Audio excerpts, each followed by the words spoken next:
Thanks very much for that, Fiona. So welcome everybody to this afternoon's Angus Integrated Joint Board. Just to remind everybody, those who have submitted papers, that the HSCP staff are obviously working through exceptionally challenging times, and many thanks to everyone for preparing papers for today. We've all had an opportunity to read these in advance, so if everybody could be mindful of this and only highlight the pertinent points from their papers, it will aid us to keeping in time keeping to time this afternoon. I'd also just like to say before we start that it's clear the huge effort that all of the HSCP staff, third sector colleagues, those working in the private care home sector and unpaid carers have made and continue to make. The challenges of not just the COVID pandemic, but recent extreme weather conditions and the rollout of the vaccine programme have been huge, but the dedication that all of those who that are working to deliver health and social care services to the people of Angus is extraordinary, and thank you to everybody involved. You're doing a fantastic job, and we hope that there's some end in sight, not in not too distant future, so thank you.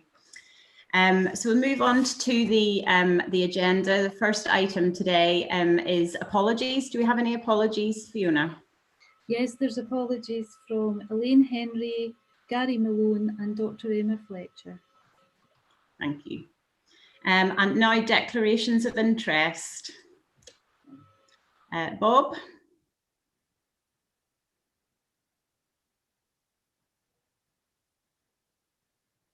think you're on mute, Bob. Is it? That's you. Right, can you hear me now? Yes. Okay. As an Angus Council appointed member, I have a special dispensation, but I feel in this instance I should declare, especially on item 9, the budgetary settlement from Angus Council. So I'll declare on that. Also, the Health Board appointee too, so maybe a declaration in that instance as well. Thank you. Thanks, Bob. Lois? Thanks, Chair. Agenda item number 7, which is the progress update on the implementation of the Carers Scotland Act 2016. I am a carer, and although I have no financial interest at this time, there is the potential in the future. So I'm going to take myself out of the meeting when we come to that agenda item. And if someone could just let me know when it's time to come back in, that would be great. Thank you. And also agenda item number 9, and like Councillor Miles, I'm obviously involved in the Angus Council budget setting as well, but will remain in the meeting. Okay. Okay, thank you. Thanks, Lois. Any other declarations of interest? No. Okay, so moving on to the minutes. So the minutes of the 28th of October will be submitted for our next IJB in April. So we have the minutes here of the 9th of December. Do we have any comments or points of accuracy for that minute? No. And could I have a proposer and a seconder then, please? Yes, happy to propose. Happy to second. And Julie, thank you. And then moving on to the minute of the 14th of December. Again, do we have any comments on that minute? Lois? Sorry, no. No. Okay. I'll do my hands to work. And could I have a proposer and a seconder for that minute as well, please? Yes, easily propose these as well. I know, yeah, second it. Okay, so that's Bob and Lois. Okay, thank you. Moving on now to 3B, which is the action log, and I'll pass over to Gail for that, but just very good to see that all of these actions are either complete or on target, so well done to everyone involved. Gail. Thank you, Imogen. Yes, you're quite correct regarding the action log here. The items that are noted in progress that are on schedule for today are indeed on the agenda, and thanks to the relevant heads of service for prioritising and preparing the papers for today. The other item that's there will be submitted in April, and that is in progress, as are the other items that I've noted. There are no items in red. Do we have any questions or comments on the action log? Lois? Sorry, So everybody happy to note this? Okay, thank you. Moving on to agenda item 4 is appointments. We are asked to note that Peter Drury, who I hope has been able to join us this afternoon, will replace Hugh Robertson as the non-exec board member from NHS Tayside. And Dr. Emma Fletcher, who I don't think we have with us today, and she will be replacing Dr. Drew Walker following her appointment as Director of Public Health for NHS Tayside. So we're delighted to welcome both to the board, and I can see you there, Peter. Nice to see you in this afternoon. Are we all happy to note those appointments then? Gail? And I confirm that Dr. Andrew Radley is in attendance for Dr. Fletcher. Thanks, Gail. And Bob? Yes, very happy to acknowledge these appointments and congratulate them for coming on board. But I noticed on the agenda there was proxy members to be confirmed from the council. Is that still required to be done? I don't know if they've ever been notified. If someone can tell me. Not sure. On the first page of our minute, there was proxy members to be identified from both the health board and the council, and I don't think any names have been put forward for that yet. I'm not sure. We may need to go and have a look at that, Bob, and just to check where we are with that. So we'll take that as an action point to go and look into that. Okay. Okay. Okay.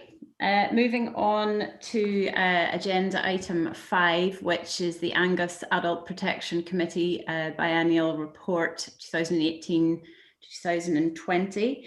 So we're asked to note the contents of the report and to consider the key trends and areas for development that are emerging. And I think we have, do we have someone, Gail, to present the report?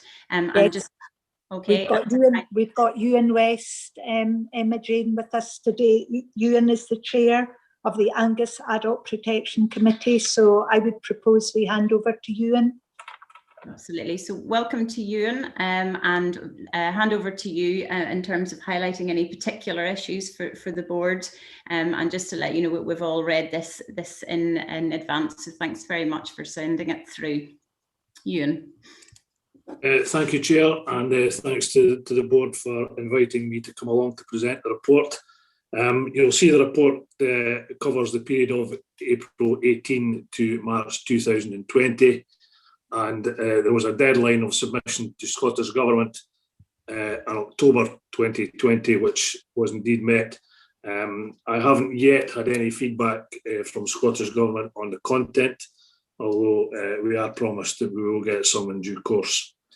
As Gail said, I'm the independent chair of the Angus Adult Protection Committee, and I'm delighted with the active, enthusiastic and responsive committee members that I have, and it's without their significant contribution and without that effort, I wouldn't be able to present. I hope you find such a positive report as has been produced. The committee really do a great job. Their attendance at the meetings are excellent, always willing to assist with new work, project work, policy development going forward. So they really do step up to the plate whilst all having day jobs at the same time. So I really am thankful to the committee. As you said, Chair, I won't go through the report in detail, but I felt I could maybe just pick out some key areas. I think there's some, the councillors on this call have probably heard me speaking about this already at audit and scrutiny, but others won't have heard that presentation.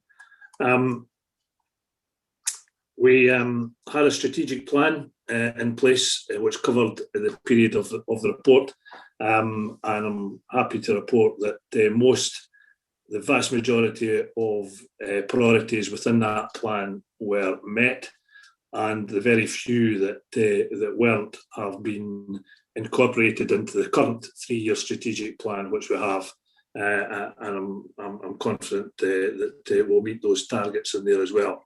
I think we've set ourselves quite an ambitious 3-year plan going forward, which has been, I suppose, to some extent slightly impacted with the pandemic, but nevertheless, going forward, I'm confident we'll achieve what we want to achieve.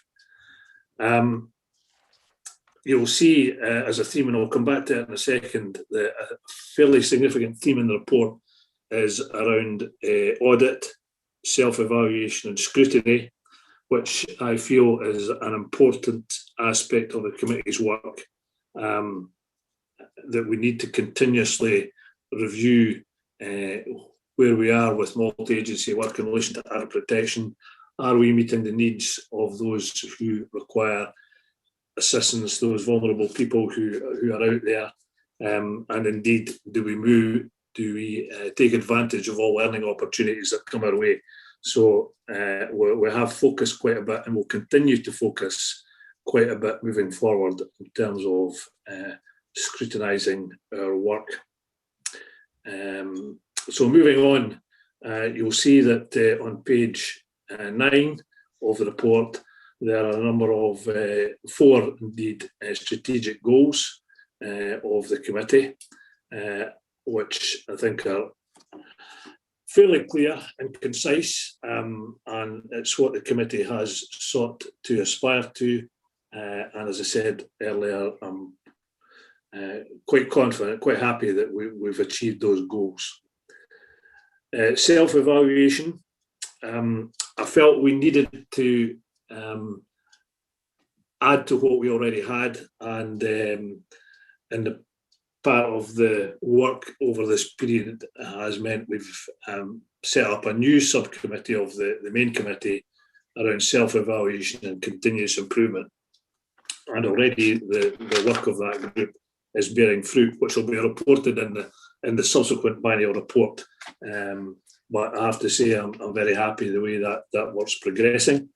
And indeed, that group have taken on responsibility for preparing the necessary work for the forthcoming National Adult Protection Inspection Programme. I think we probably should have been inspected by now, but the programme has been postponed given the current pandemic, but I do expect it to take place later this year. So the self-evaluation group are leading on the background work that's required for that inspection. You'll see that we've had a number of initial and significant case reviews, and indeed we had a significant case review which started in this reporting period but didn't conclude until after it. So the recommendations from that will follow in the next report, and we have another significant case review ongoing at the moment, which will report early summer. I don't really want to say too much about those just now and preempt their findings, but suffice to say that the committee and all the agencies involved in the committee will take forward the recommendations as they come out. But other than those evaluation processes, you'll see that the committee itself has an ongoing practice audit, and the details of that are there on pages 11 and 12, highlighting some of the areas where learning development is required around chronologies, risk management, investigation, amongst others. And you'll see there were some areas for future improvements around risk assessments, advocacy, which is vitally important. But I have to say, since this report was completed, the representation of advocates for vulnerable people has increased significantly across Angus, which is a very positive step forward.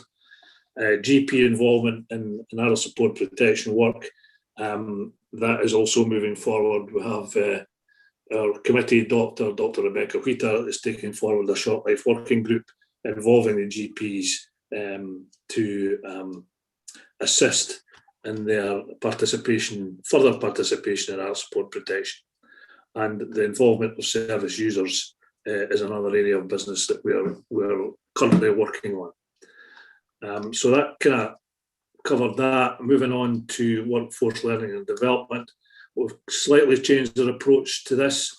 Rather than just have an adult protection subcommittee looking at this, the committees join with the other protecting people groups in Angus, child protection, violence against women, etc. And we have an overarching development subgroup now, which is helpful in reducing duplication, better use of resources, more efficient use of resources, because we were at times creating development sessions that were overlapping each other. So we've taken a slightly different approach to that, and I'm happy to say that's moving forward well, and we've got a good developmental framework moving forward. I'll touch on page 17, you'll see there's a section on the financial harm subcommittee, and I suppose this has come even more into focus during the current situation we have, with a number of unfortunate scams and frauds that have been prevalent over the period of the pandemic. I have to say, in Angus, we're very well placed with the approach that we have, and I think actually we're probably the envy of a lot of areas in the country in the work that we have here ongoing between Trading Standards, Police Scotland, and representatives of the Health and Social Care Partnership and the Council, where we are very proactive and quickly deal with reports of potential scams and frauds. In fact, if somebody reports something today, pretty much within 48 hours, there'll be a multi-agency meeting set up over and above what the Police Scotland may be doing to assist the potential victims with all sorts of advice and help. And so I'm really quite proud of the work that the Financial Harm Subcommittee lead on. On page 19, you'll see a summary of our key priorities and development under different headings. I've talked about some of those already. I'll not go into detail, but if anybody's got questions, happy to answer questions, any of those. I think throughout the report, you'll probably see there's reference to transitions, which is referencing the transition of young people into adult services, and to make sure that they retain the support they need moving from children's services to adult services. Now, George Bow, who's on this call as well, George leads on that on behalf of the committee, and has got a group running to look at where we are and how we can improve that going forward. The work's been stalled a wee bit again because of the pandemic, but George has picked up again this week, and we'll move forward with that further, because that's a really, really important area of business that we need to focus on. And that also links into the complex and coexisting needs panel that's referenced on page 20. A very positive development for the committee was NHS Tayside's appointment of an interim lead in terms of adult protection, a lady called Grace Gilling. And Grace has really developed and... Sorry, I've just lost my signal there, sorry. Can you still hear me, Fiona? Can still Yeah, see you. sorry. So my internet signal went down there, sorry. And just to repeat that Grace has really moved forward the involvement of NHS in relation to adult protection. I've set out some of the key areas that she's led on there, and she's now also got 2 others working with her. So I'm really quite happy that the NHS representation on the committee is where it should be, and that the work outside the committee involving NHS and adult protection is moving forward very positively. On page 24, I just quickly talk about statistics. You'll see that the overall number of referrals over the period April 19 to March 20 is up slightly on the same period the previous year, but it's been fairly steady over the past 4 years. Projecting going forward, I would say that number I would anticipate that number will have increased further by the time we get to the end of March this year. and I think a lot of that's impactful of the pandemic and issues arising at the pandemic around mental health. But we'll wait and see once we get the final figures. But from what I've seen so far, I would suggest that's where we're probably going to get. And finally, on page 33 and pages 33 and 34, I've set out some of the strengths and challenges for the committee going forward, where I think we're strong and undertaking lots of positive work, and where I think we need to, where our challenges are going forward, and those challenges are addressed in terms of the plans within the overall strategic plan going forward. So I'm confident that we have work streams in place that will address those challenges.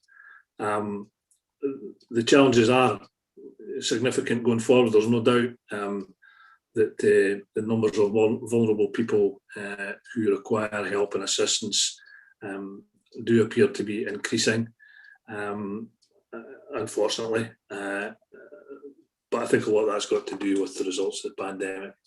However, I'm more than happy that, from what I see, all the agencies involved in adult support protection, Angus, very much step up to the plate to address these challenges.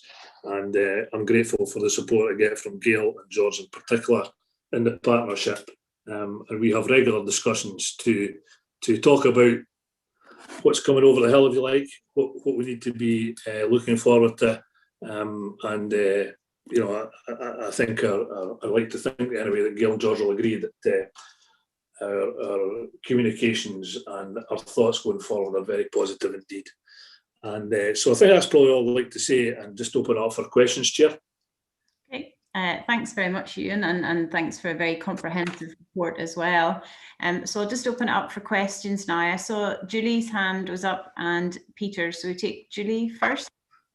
Thank you very much, Chair, and thanks again, Ewan. This is indeed the third time I've seen this report, and we did put you through the mill a bit at scrutiny and audit, so I have had an opportunity to go through it in great detail. I wanted to pick up on the mental health aspect and around the existing, kind of vulnerable categories, if you like, and in terms of escalation of suicidal ideation or action. Is that starting to come through in the period following the duration of this report? Because, like everyone else, I'm very aware of and concerned about those levels of mental health and distress. And just yesterday, I had a constituent express that they'd been through as a carer period of feeling suicidal, and I'm very confident that the partnership that you have in place allows people to be supported. But is that a particular theme that you're seeing coming through now? Thank you. And thank you, Councillor.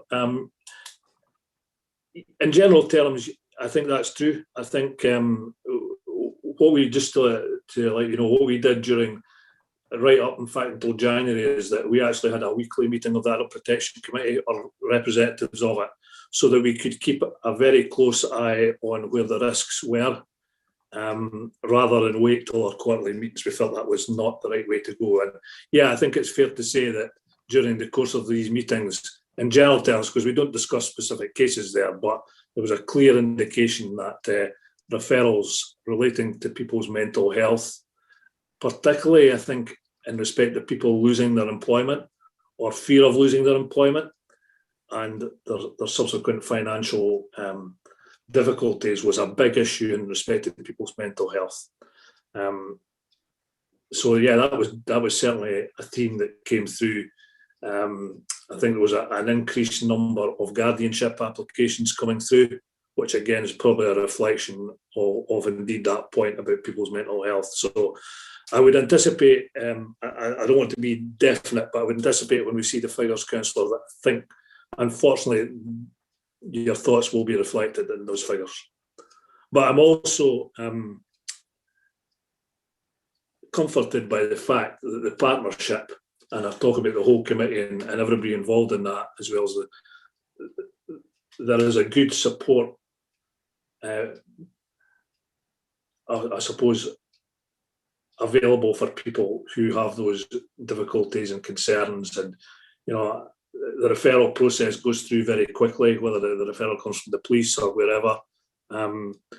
You know, the meetings to discuss those are set up, early screening group meetings are set up very quickly. There's a good response and a very professional response, I hope, that people will find in Angus to people who have those difficulties, unfortunately. George, did you want to come in on that point? I saw you. Yes, thanks, Emma-Jane. I couldn't find a way of electronically raising my hand, so I just waved. Yeah, just to comment on that, Julie, there has been an increase in mental health referrals through adult protection and on the drug and alcohol side as well, as we might expect. But that's part of an overall increase in adult protection referrals, and some of that's related to COVID, probably a good bit of it. Some of it is to do with demographics just coming through a bit earlier than we thought they would. We've made a decision, and we're just currently processing this to increase the staff in the adult protection unit, which really consists of the adult protection officer, which is Mark Hodgkinson, people know, and an admin member of staff who supports him, but we're going to also put a senior practitioner in there. And this is really just recognising that we need to strengthen that bit of the system with a view to the increased numbers. Peter? Yeah, thanks, Emma-Jane. Hi, Ewan. I'm the unpaid carers rep on the IJB. I was pleased to see the focus on transition. My experiences in other services is that the transition from children's services to adult services has not been a happy experience for anybody involved. So I'm glad to see that focus. I have one question, and it's on page 23. It's about the review of supported accommodation. Given that this report was written in March 2020, you say that the review of supported homeless accommodation won't be ready until March 2022. That's 2 years. That seems to be an awful long time for a review of accommodation. That is, it probably does seem quite a lengthy time, Peter.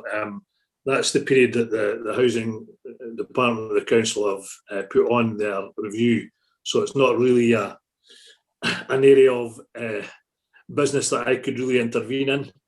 It'd be a matter for the Angus Council Housing Department to probably answer that question for you, Peter. I'm not avoiding it, but it's not within my gift to influence that. Okay, it might have been sensible to put in there that you're dependent upon the council or the housing department for that. It resolves that question for me. Thanks, Ewan. Eel, do you want to come in? Thank you, Chair. Ewan, I would like to thank you as the independent chair for all your high work, all your demanding and challenging work, and the continued challenge that you give myself and my colleagues regarding adult protection. We're very fortunate to have Ewan, who's extremely motivated and totally committed to the protection of adults locally in Angus. I think we're truly indebted to Ewan and all the current committee members of the Adult Protection Committee. They've continued to meet throughout throughout this pandemic, and there are a number of examples that I'm sure Ewan could provide to you with work that they've continued to take forward throughout this last year. So thank you, Ewan. Thanks. Thank you, Gil. Thanks for those comments. Appreciate it. Lois. Thanks, Emma-Jane. Thanks, Ewan. Yeah, a huge amount of work's gone on to producing this report, and I'm particularly pleased with a few aspects in terms of service user and parent carer involvement. I think that's really crucial that we continue to hear from those with lived experience who have perhaps been supported under adult protection. What I was going to ask is that there has been quite a reduction in number since 1617 of members of the public and others reporting adult protection concerns. And it does kind of link to the campaign in 1617 where there was awareness raising. I think it was the See Something, Say Something campaign. I do note within the report, Ewan, that there's recognition of the need to perhaps do some more awareness raising, and I just wondered if you could tell us just when that's likely to be launched. Yeah, it's an exceptionally valid point, Councillor. And indeed, it was pretty much launched last week. National Adult Protection Day was actually last Saturday. And we did a whole programme of activity online last week. And throughout that period of the last week, there was a whole range of different social media and other releases made in relation to adult protection generally, but with that theme of see something, say something. It's definitely right in the forefront of our work going forward over the next 2 to 3 years, that we need to engage as much as possible with the public to make them aware of how they can access services and how they can access support. I would say that, because I've asked the same question to the committee, and we think that the numbers of reports from the public are down, probably because they're routing their concerns either to the partnership or to the police, and the referrals are coming from the partnership or the police as opposed to directly to Mark Hodgkinson and his team. I'm not saying that's the overall reason for the decrease, Councillor, but I think that's probably part of the reason why the numbers have dropped off. But absolutely, in terms of our communications out there, we need to make sure, and I think it's not satisfactory just to rely on social media, because some of the people who do require help don't have access to social media, and so they don't get that interaction, they don't know how to access services. So I suppose it's going back to maybe some of the more traditional methods of how we used to communicate information, and that is at doctors' surgeries, at other locations, libraries, etc., where people might be able to link into the information that is available to them. So absolutely something that we need to focus on going forward. Yeah, thanks, Ewan. And just one other kind of point that I picked up on was that Care at Home didn't produce any reports coming from people providing care in the home, and I just wondered what efforts were being made to ensure that adult support and protection training was available to care providers, and has there been any changes in the uptake of that training over the last few years? I wouldn't say there's any significant increase yet, Councillor, but part of the learning and development programme going forward for care homes and care at homes is addressing this particular issue. Now, again, because of the pandemic, the more traditional methods of getting people to training has had to change. So we're working hard at the moment to get all that training online so that people can access it much more easily, and particularly care at home. I do think, again, some of that, I can't believe that there's no referrals come from people involved in that, but I think they'll be routing them in through the partnership. Okay. But we need to, again, to work at that, absolutely. Yeah, and I would imagine we'll need to monitor that. Just like I say, Yeah. Not having a referral in many ways could be a good sign. However, it can also be a concerning sign if those that are kind of supporting are most vulnerable aren't flagging up any concerns. I'd like to think it is just a good sign, Councillor, but I would be hesitant just to rely on that, to be honest. Yeah, that's my You thought. and Thank you. I would agree. I would be concerned about that, but I think those referrals will come in through care management or through our provider relations manager as well.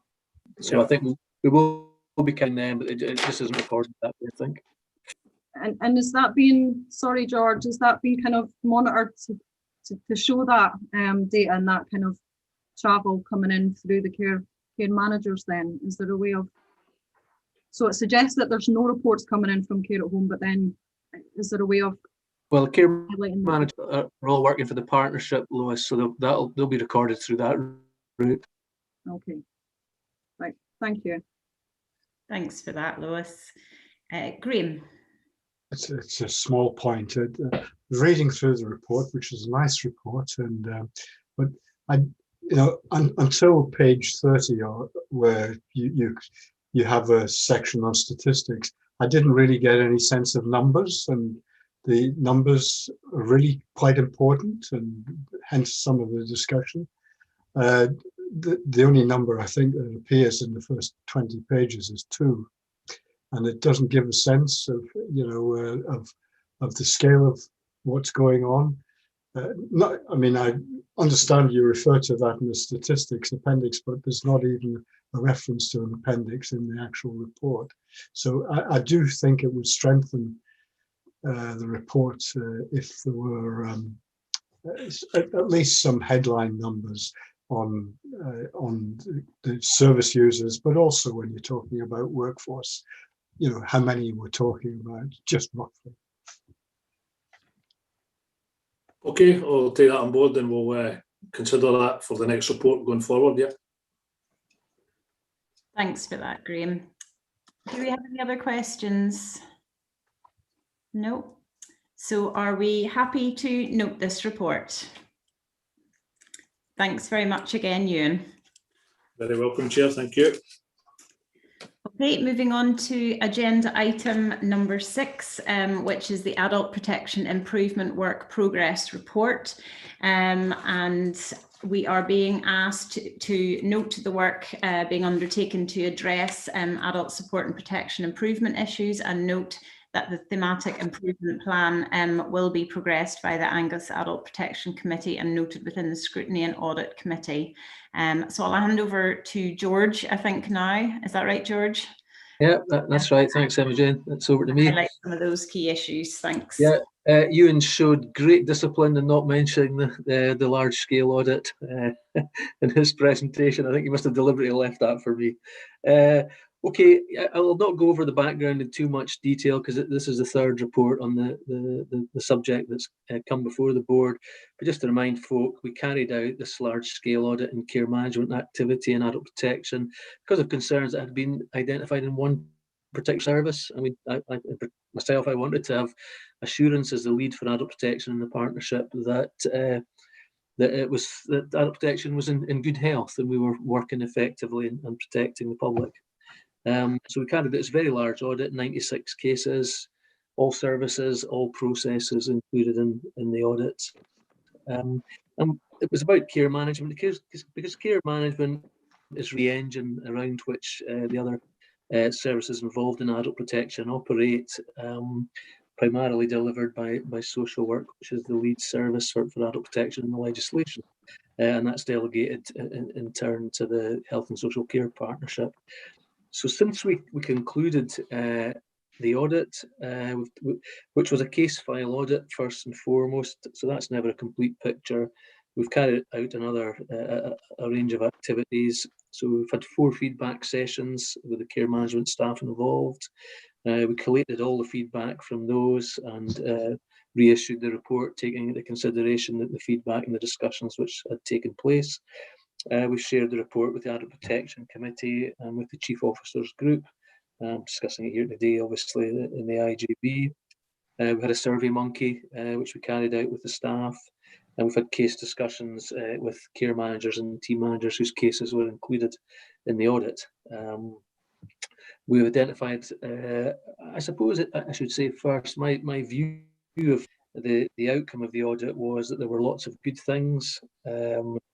There were a number of areas that we could improve our work in, but there were no disasters. I didn't have to intervene in a single case during the course of the audit, and that's a good thing with such a large-scale audit. So we didn't have to take any corrective action. So we've got a number of recommendations arising from the report, and we're going to collate those into a thematic improvement plan that will include the SCRs and ICRs that Ewan referred to. And the reason for that is there's some overlap between the recommendations arising from the report, and we'll monitor that improvement plan's progress through the Adult Protection Committee and through the Chief Officers Group. Probably that's all I want to say. The real purpose, I suppose, of the report was just to conclude the business with the IJB and take that forward hereafter through the appropriate channels. Thank you. Thanks very much, George. And yes, to me also reading through this, there seemed to be a lot of very positive feedback. It certainly seems to have been a hugely thorough piece of work, and I'm sure it took an awful lot of time. And I think also the key point you made, that there was no sort of emergency response to the findings required, and rather a number of areas for development. Happy to take questions. Julie. Thanks, Chair. Thank you, George. That's helpful. I don't underestimate the amount of work that goes into audits like this. You mentioned there was no need for corrective action. Does that include any feedback to families or individuals around a duty of candour at all? Has any communication needed to take place around that? No, it hasn't had to, Julie. We did discuss that. I had that discussion with the auditors, but no, it wasn't necessary. Catherine?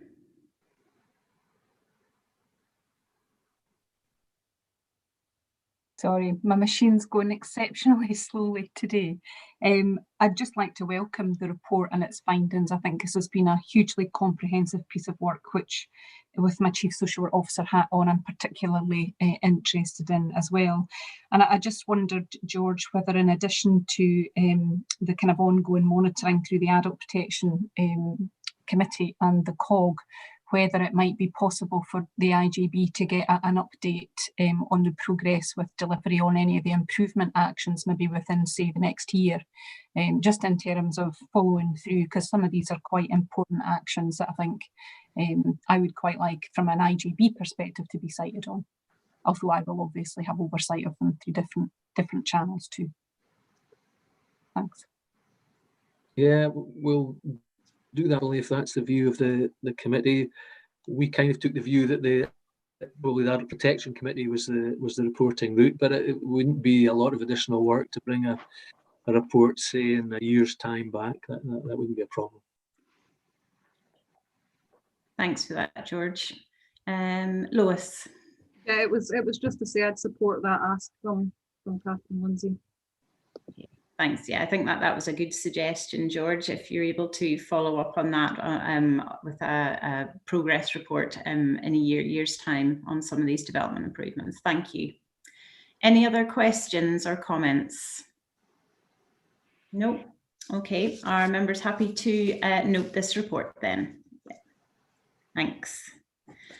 Okay. Moving on to agenda item 7, and this is the update on progress with implementation of the Carers Scotland Act 2016. Councillor Speed, is this one that you wanted to step out for? It's to let everyone know that I'm going to step out, and if somebody Councillor Speed, I think the business support host can take you and put you in the lobby. Okay. And they'll bring you back in after the so if you just wait, they'll remove you. Okay, thank you. Thanks. Okay, so we're asked to note the content of the report and the progress made to date, and note the content of the waiving of charges policy to be approved by Angus Council, also to agree the funding and commissioning intentions set out in the finance section, and to agree the change in the point price for the calculation of carers budgets, and also to approve the direction that's attached in Appendix 4 to this paper. I think this is to hand over to George again, is it? Just, yep. It is. I'll unmute again. Thank you, Imogen. This is very complicated stuff, and it's quite technically tricky because it interacts with self-directed support, or SDS, and that's always complicated, it seems to me. And I think unless you work in it all the time, or you're a recipient of services yourself under SDS, it's quite difficult to understand the nuts and bolts of it. And I've got to say, as a head of service, I'm not that close to the day-to-day working of that, and I don't always understand all of it. And I've heard other people saying that as well. So Vivian Davidson, who penned quite a bit of this report, is here as well today, so she'll be able to help out with some of the technical detail.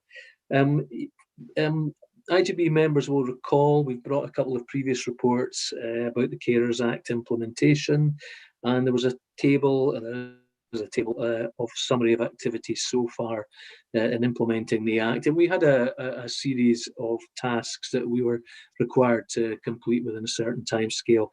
And this is really getting toward the end now of the implementation. This was one of our big and pretty challenging issues about how we would implement the waiving of charges for carers respite, which is a legal duty. We have to do that. It's a legal requirement. So as I say, it's quite a difficult interface between the Act and the legislation that covers SDS. And it's quite tricky to separate out respite, which benefits carers or offer carers a break, from respite, which benefits the supported person. Because we would say that most respite benefits all parties, but that's our duty. We have to try and figure out a way of separating the two things out. So we're only addressing carer respite. SDS doesn't really lend itself either to a common approach because it is so individualised. The whole point of SDS is it's individualised and it flexes to individual circumstances. It doesn't lend itself very easily to a kind of common approach. So we therefore needed to separate out the respite element from other community-based supports. And we had to apply our previously approved eligibility criteria to set out the policy. Our report and the content of the report has been approved and agreed by the Carer Strategic Group, and that it includes representation from carers organisations. So I'll try and summarise the process. Where residential respite care is agreed as part of an assessment of the supported person and the carer support plan, they can then receive up to 4 weeks respite per annum free of charge. If a person doesn't choose residential respite as part of their support package, a carer that is, the equivalent fund can be made available, as stated in the report, to be used in a different way. So I think that comes to £635 per week, times 4 for the 4 week allowance. I think one thing that this whole implementation of the Act has done has really improved our focus on carers, the role that carers play, the need to support carers, and it's certainly increased our investment for carers. You can see that there's some figures in the report. Previously, if I can read my own notes, we had 198 carers with an average budget of £36 per week. In 1920, we had 520 carers with a calculated budget of an average of £76 per week.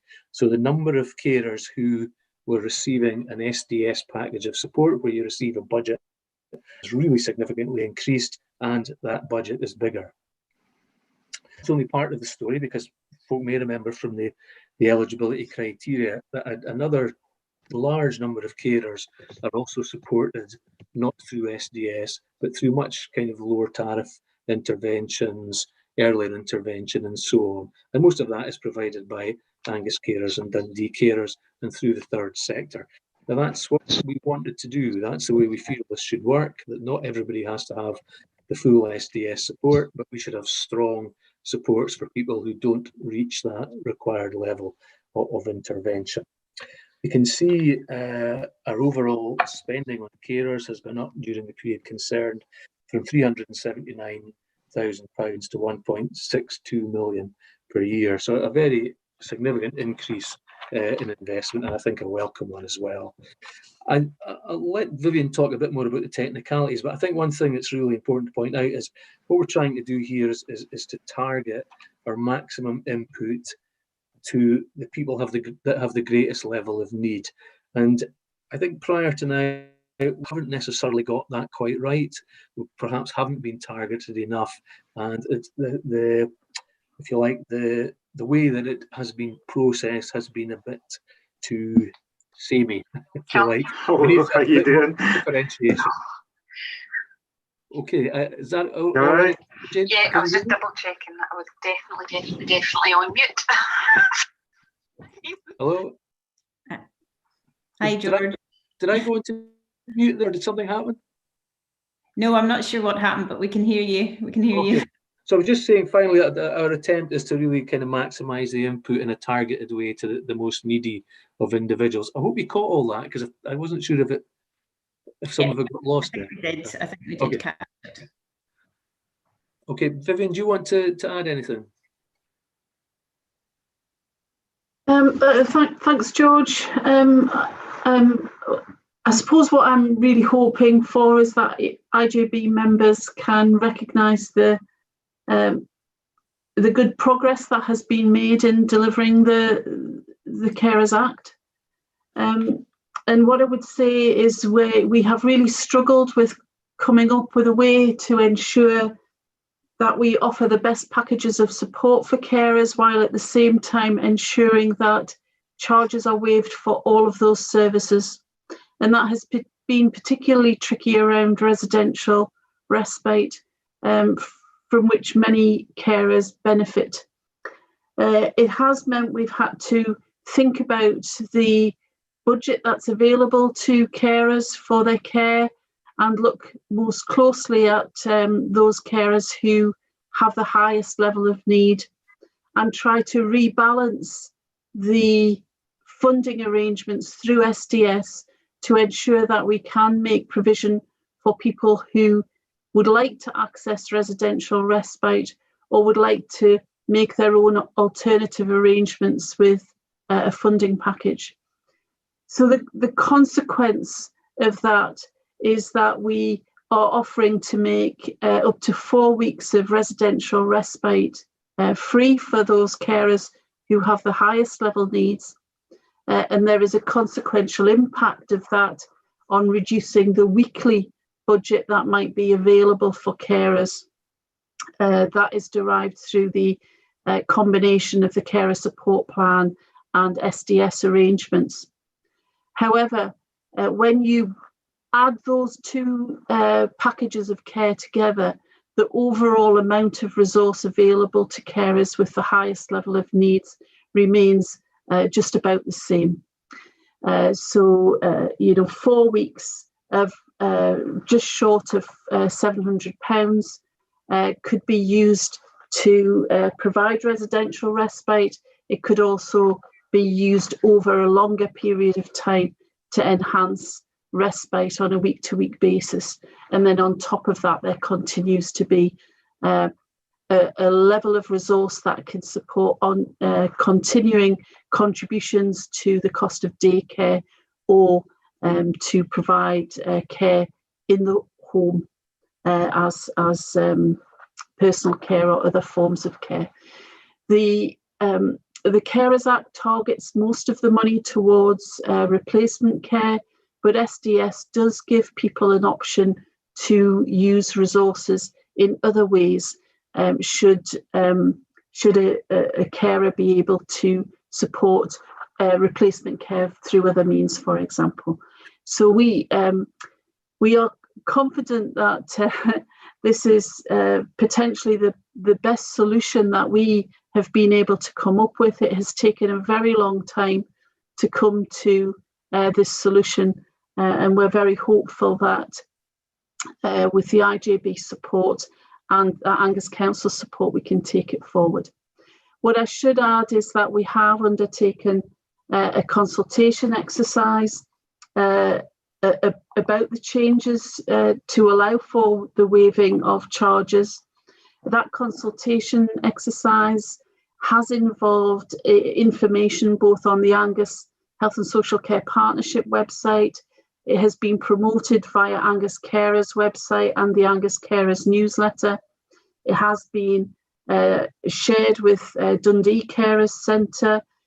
We have discussed it through a whole range of Angus Health and Social Care Partnership management teams, and we have directly contacted around 300 unpaid carers who are currently in receipt of an SDS budget, and tried to explain in the best way we possibly could how this may impact on them in the future. It's not to say that it will impact on every single carer, but it may impact on a carer at their next support plan review when those arrangements may change. And that might be because a carer's needs have changed as well as anything else.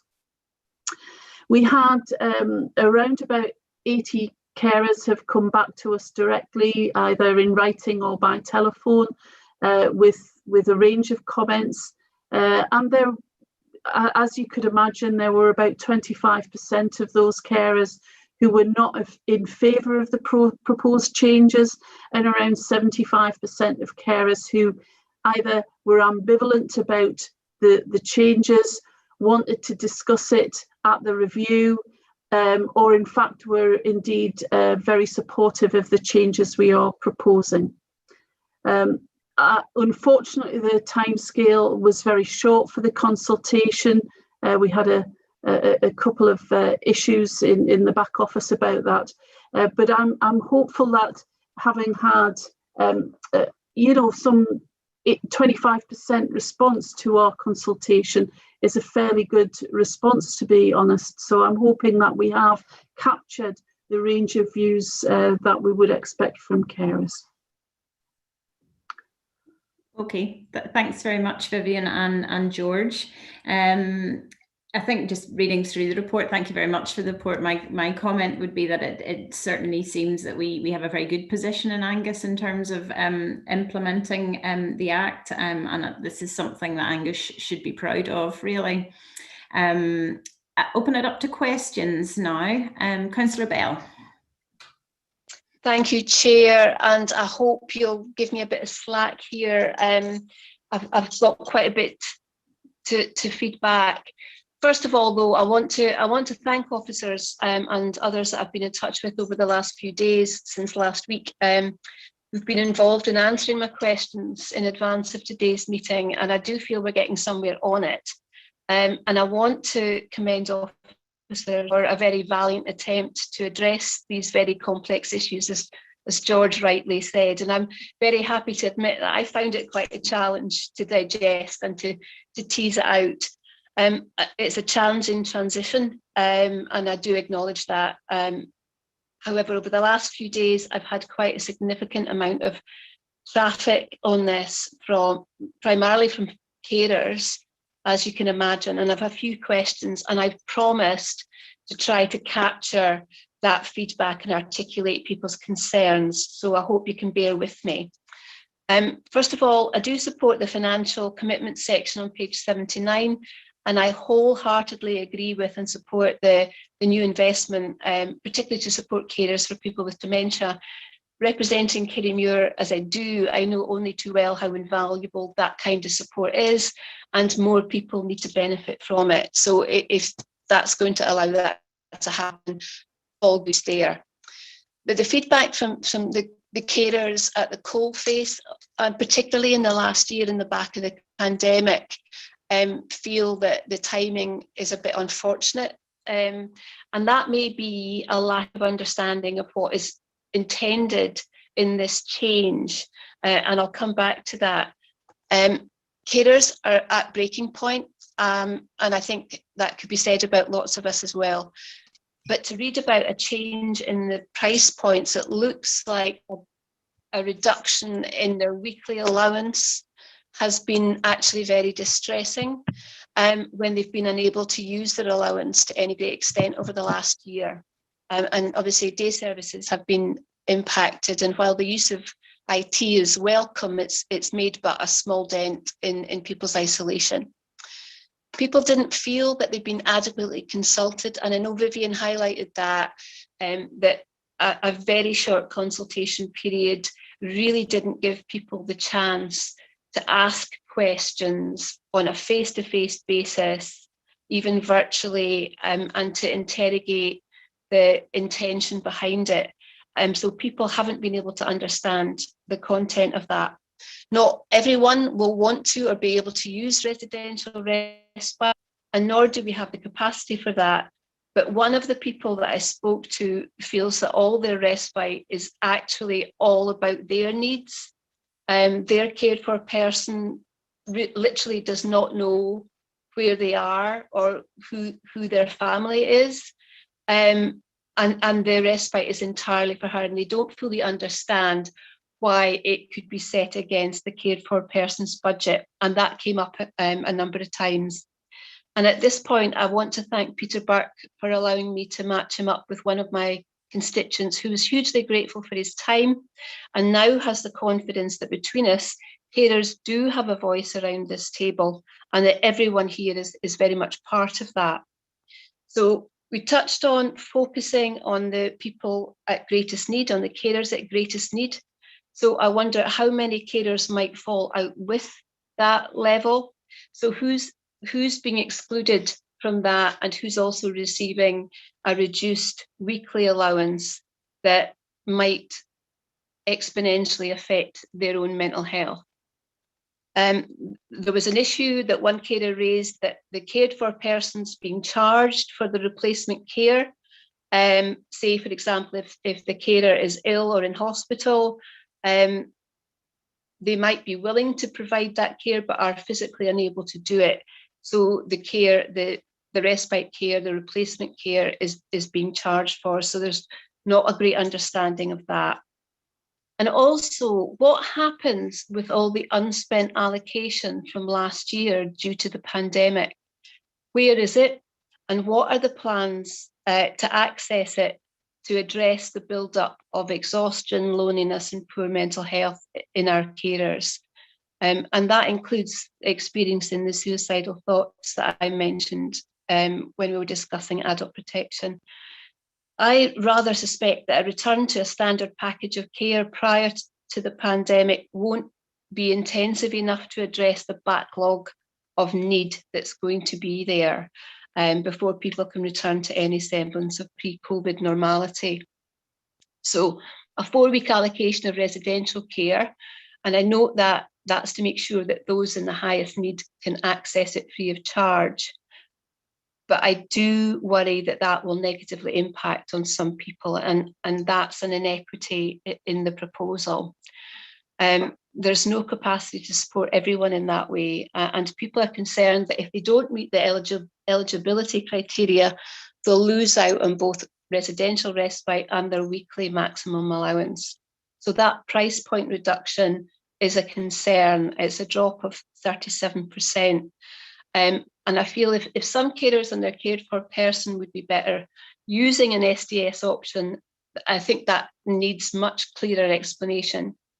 People absolutely recognise there's a finite pot of money for this, but they're clearly highly anxious that this change is about creating a bit of a wormhole to save money. And that might not be the intention, but that's the feedback I've been getting. So I know I've covered a huge number of issues there. And I wonder if I might be able to make a suggestion before we go on too long. Would it be possible for the IJB to consider accepting recommendations 1, 3, and 5 in the paper and asking for a deferment on 2 and 4 for a more inclusive and detailed consultation with carers, and perhaps wrap in the issue over unspent allocations and how those can be accessed by carers or will be managed by the IJB. And I feel that might allow us to separate out the funding commitments to services whilst more fully allowing carers to be heard. I know that's a big ask, but I wonder if we can consider this just now, please.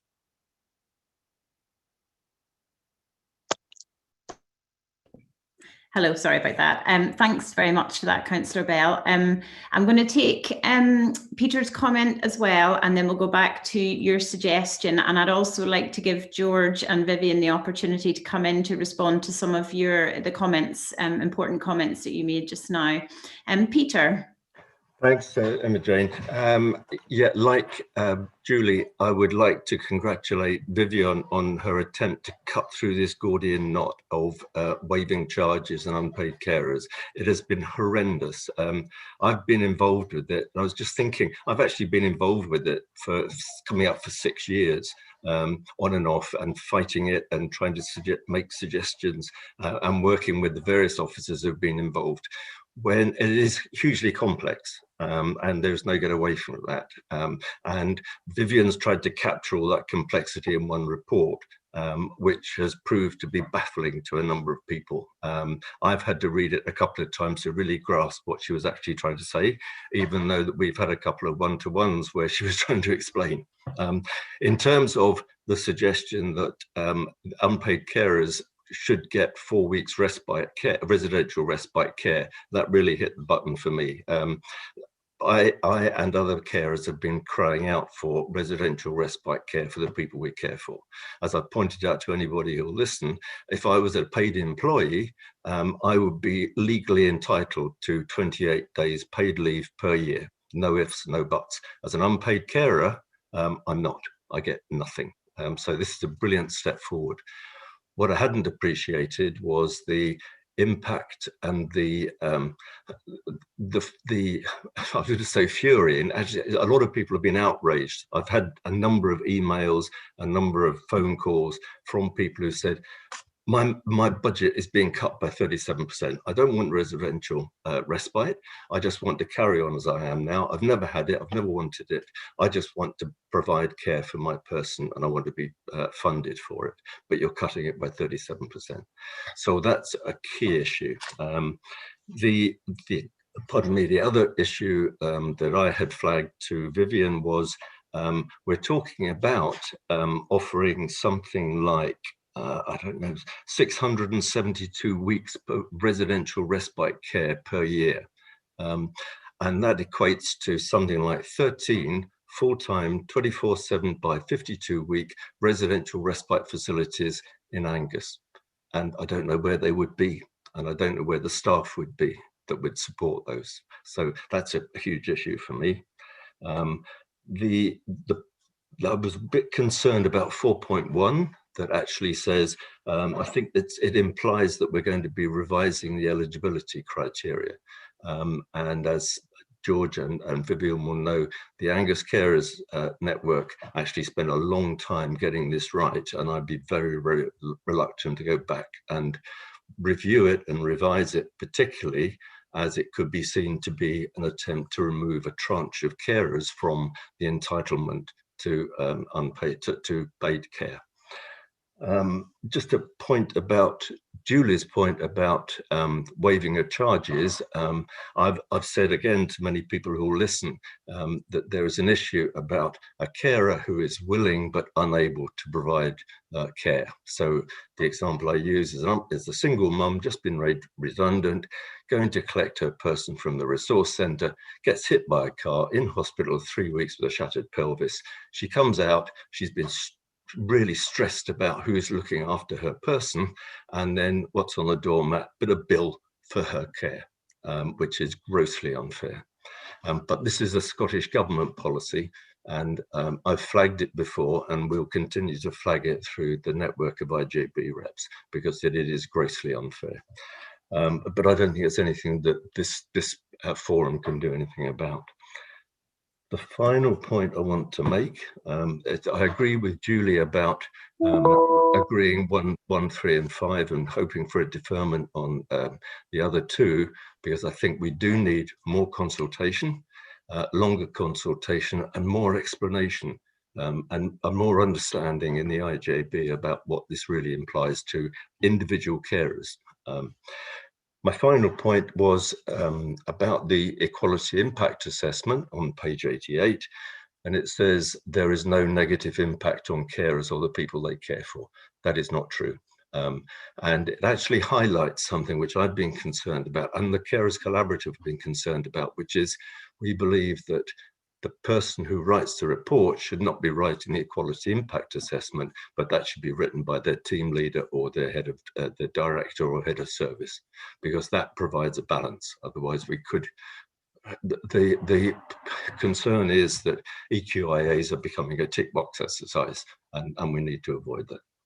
So thank you for all that. Back over to George and Vivian, I guess. Thanks for that, Peter, and to Councillor Bell as well. George and Vivian, do you want to come back in and in to some of those points made? Yeah. I'm not quite sure where to start. There was a lot of points. Peter, you're on the Carer Strategic Group, aren't you?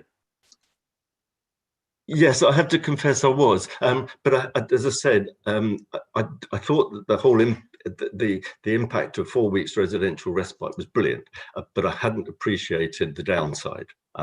Which is why I've highlighted that now. But I think we're moving in the right direction. As I say, my congratulations to Vivian for actually articulating this and getting us moving. I think it needs tweaking, and it may need more money throwing at it, or it may need some refinements. And I think that's what Julie's trying to say, that we should take a moment to actually see where we can tweak the numbers a bit more fairer, if you like. Okay. I was just a bit puzzled, Peter, because I understood the Carer Strategic Group had approved the content of the report, but that's by the by. Okay, some things that have been said I agree with. I don't really have a problem with if we want to have another go at the consultation. It was a bit undermined by bad weather and problems with kind of back office functions to do with social distancing and not being able to get enough bodies around it. And so I wouldn't have a problem with that. I don't agree, however, that it's for the IB to come to view about individual people's circumstances as they are affected or not affected by the changes. The individual circumstances are considered at people's care management reviews, and that's how it should be. There will always be some individuals who are unhappy about a change, some individuals who are very happy about a change, and a whole load of people in the middle. We cannot consider people's individual circumstances in this setting. This setting is about setting strategic policy. So yeah, sorry, George. George, I may have misled you there. I didn't mean that we go through one by one. I mean, I think we should know that 47 carers will have this happen to them, and 39 carers will have that happen to them. So we get a more balanced view of the positives and the negatives. Yeah, my other points would be that we did set eligibility criteria here. I appreciate that legislation can change them and have a look at them, make you have another look at those eligibility criteria, but they were agreed by the board, and those are the ones that we've tried to apply. I'm concerned that we've come with a report which is about a specific thing. It's a legal duty, we have to do it, which is find a way of ensuring that we have free respite care for carers and to carers' needs. And I've already said it's really complicated to separate those out from the needs of the supported person.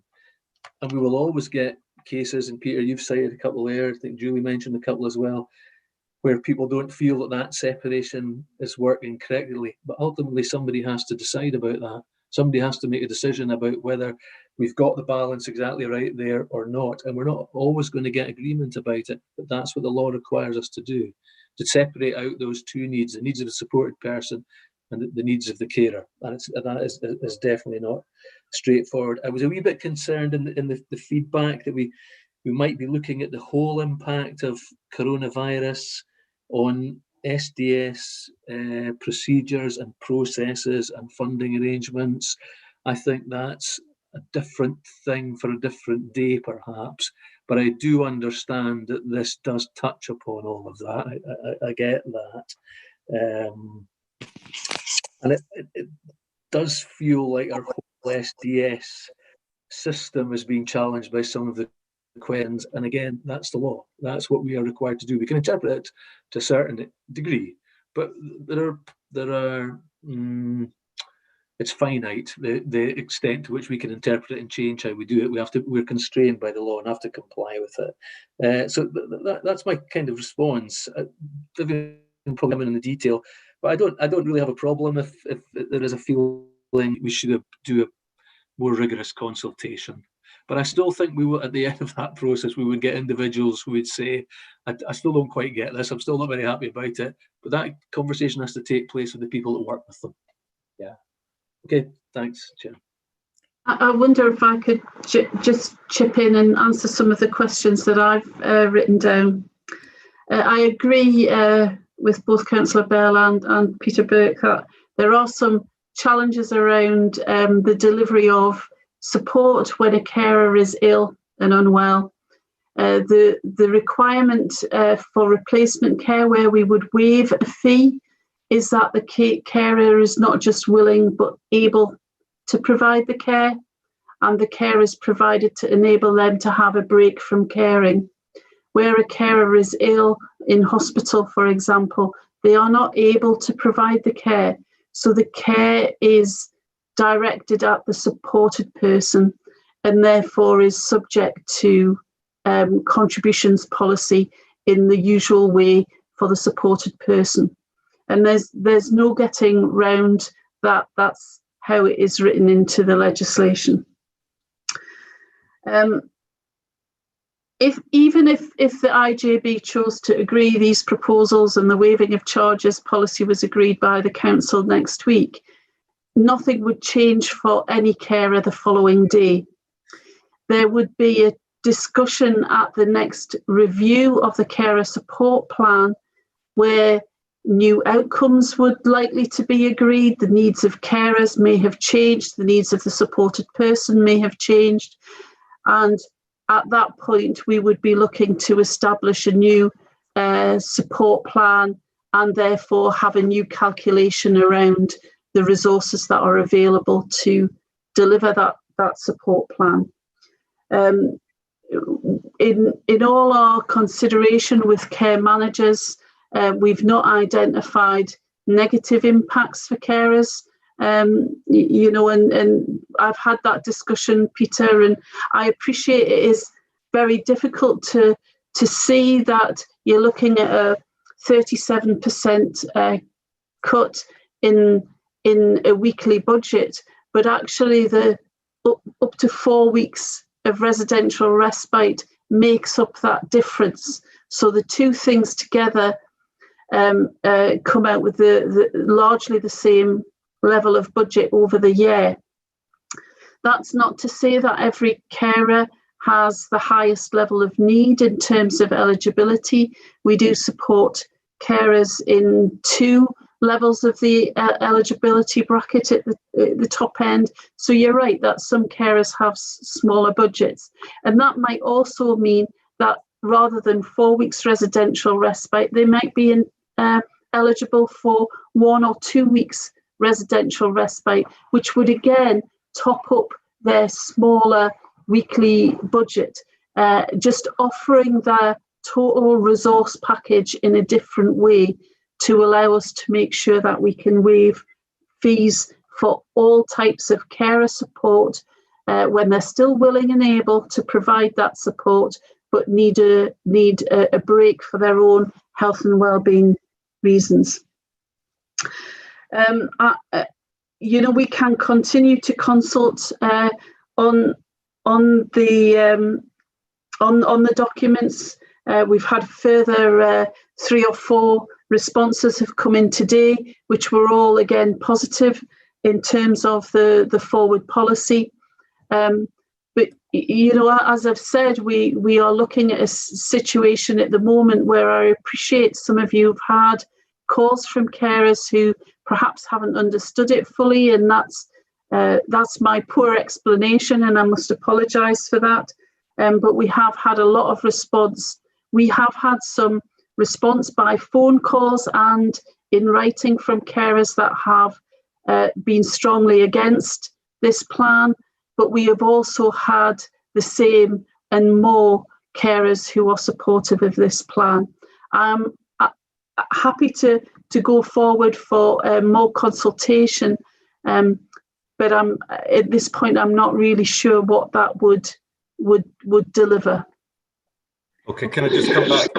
Just a couple of points. I agree that the willing and able thing is not an issue that this forum can actually resolve. I say it's a government policy. It's in the guidance. As much as I tried to work my way around it with Jerry and other people, that wasn't possible. So I think the guidance and the information that you provided on that is quite clear, Vivian. So I don't have an issue with that. I have an issue with it, but not with you.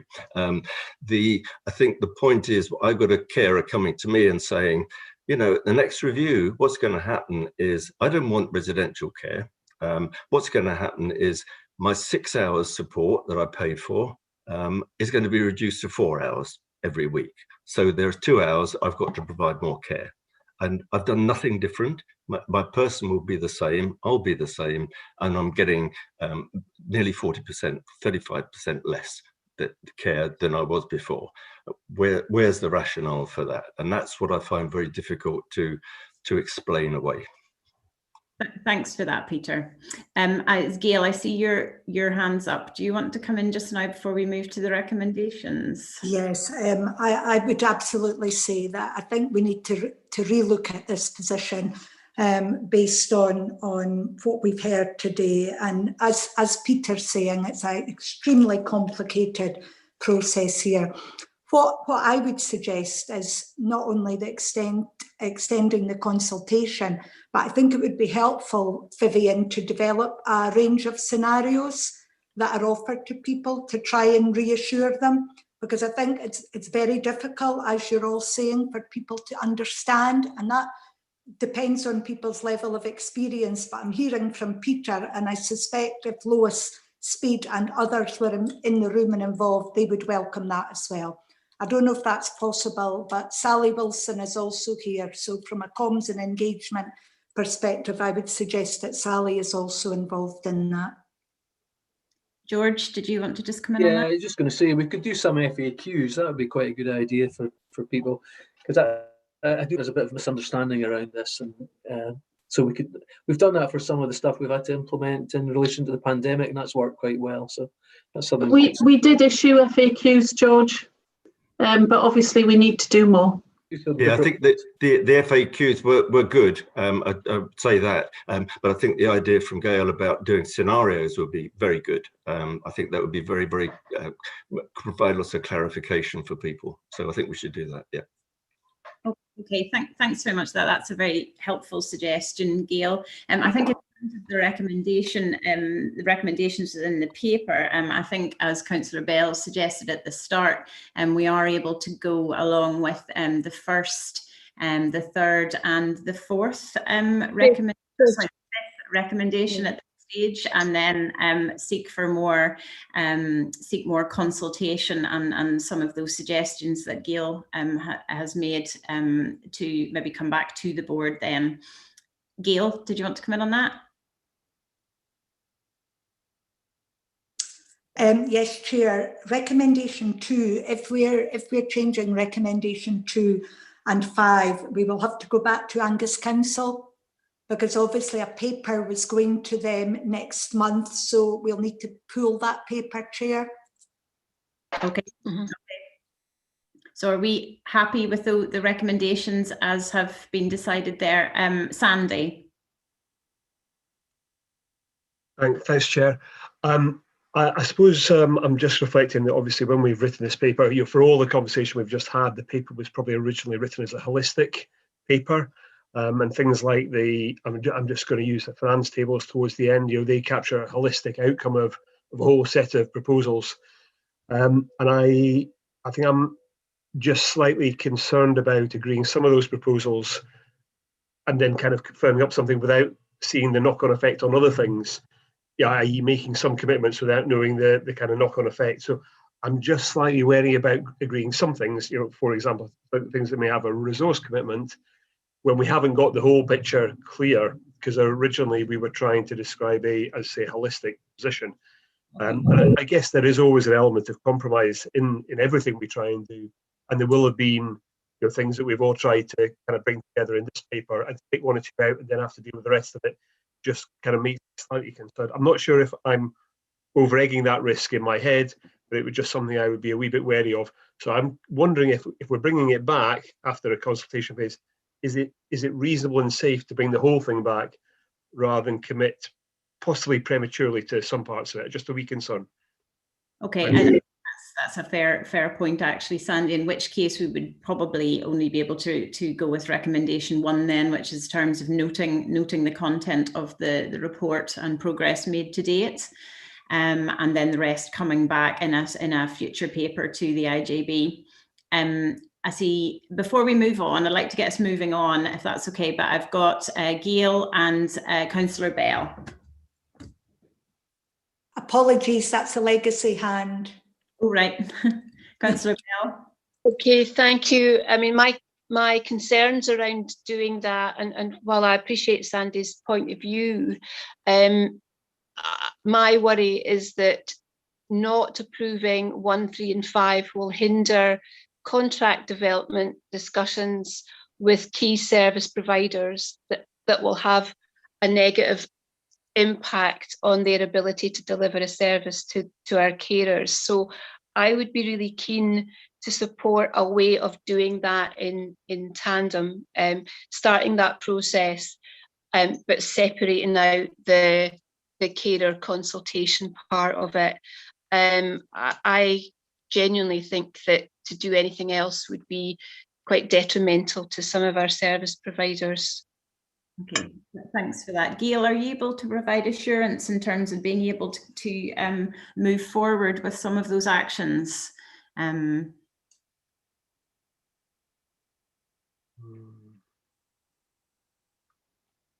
Gail?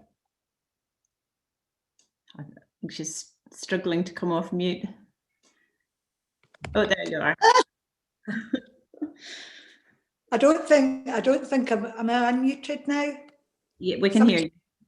Yeah, somebody keeps muting me here. Apologies, I've had to join through another mechanism because I wasn't hearing everything properly, Chair. Can you repeat the question there? I wasn't hearing that. Well, I think we had looked at just going with the first recommendation after we heard some feedback from Sandy, but as Councillor Bell pointed out, not going with 1, 3 and 5 may hold up sort of looking into contracts, moving the whole process forward. And I was just wondering if you could provide assurance that a way of the recommendations coming out of for allowing progress to be made while this extra consultation, etc., is being sought.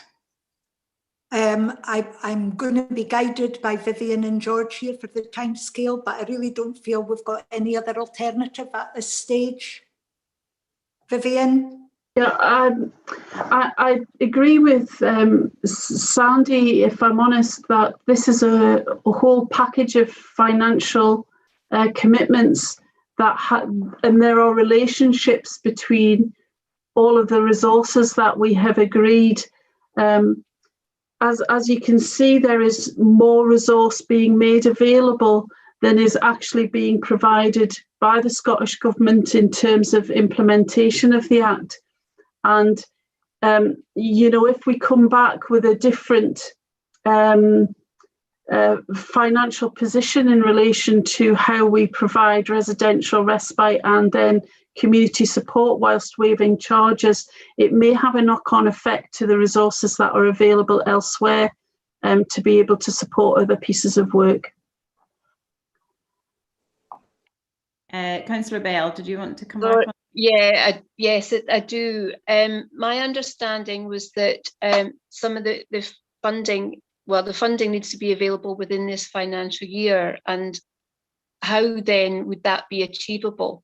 When would that be decided?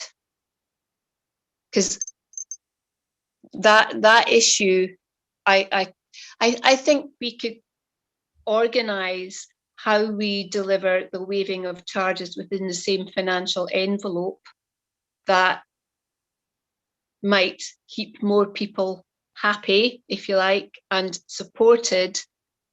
So is there not a way we can agree to move forward on the financial recommendations on page 78, 79, while we still go out and do more consultation and engagement with the carer cohort?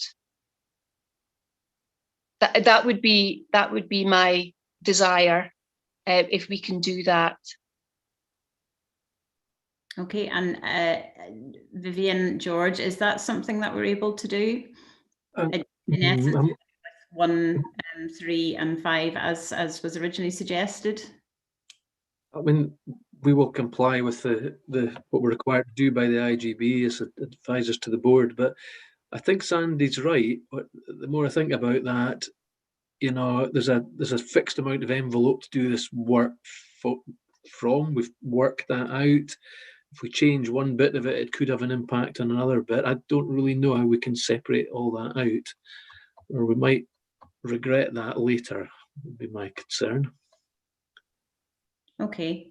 Do we have any other comments for this? Hayley, sorry, Hayley.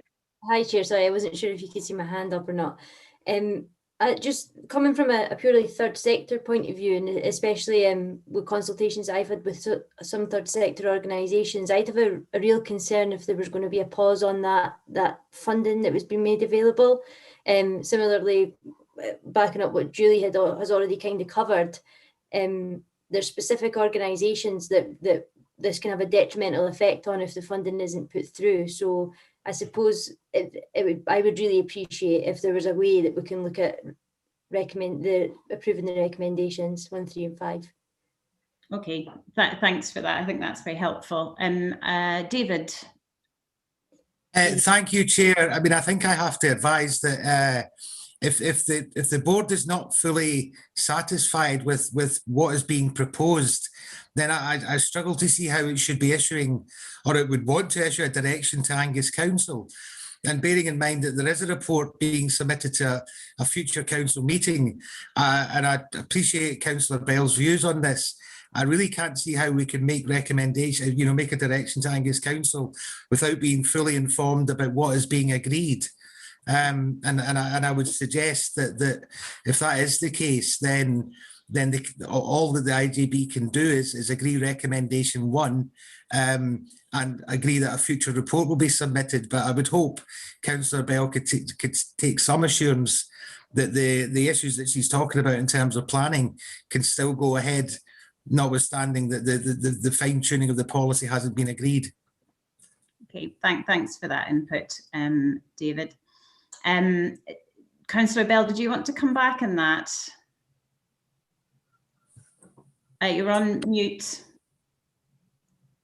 Yeah, I'm not comfortable about how our concerns from this discussion are then fed into the Angus Council discussion if we approve this, because I can't, from a governance point of view, approve the whole document because of the concerns that have been raised with me by not just direct constituents in my ward, but from other parts of Angus. And I'm very keen that when we approve a policy, that we do the utmost we can to minimise the negative impact on the most amount of people, so that ultimately no one is left behind.